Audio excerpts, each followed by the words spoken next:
Child labor was not as commonly known as an issue because they mainly worked on farms and in their homes. But once the Industrial Revolution came, it was easy to have children working on factories and mines at lower wages. Child labor in education became a problem throughout the 1800s as families struggled maintaining children's health because of hunger and illness. Before the Industrial Revolution, child labor wasn't as needed and didn't have as harsh of conditions.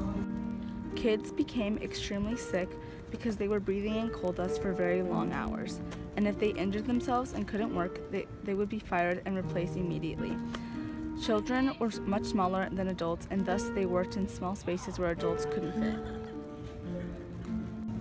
Following these conditions, people began to notice a change in children's health and investigated these conditions. During these investigations, they asked about work life and how children were treated. The government discovered that children as young as 5 often worked from 6 a.m. to 7 p.m. with only one break, and if they were slow in performing their tasks, they were abused physically and verbally. Afterwards, Parliament passed the Factory Act to ensure the law was enforced by mines and factories with teams of inspectors to guarantee they were following the law. More laws were later passed to ensure education for their children.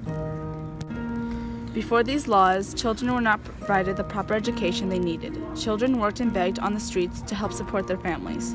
Children of wealthier families had the privilege to go to the school, which they were supported through sponsors. The government also provided the schools with financial aid and began to engage more into education. In 1833, education became mandatory for children 9 through 13 for 2 hours per day. Later, in 1880, children 5 through 10 had to receive 6 hours of education per day. These schools provided the basic learning of reading, writing, and arithmetic.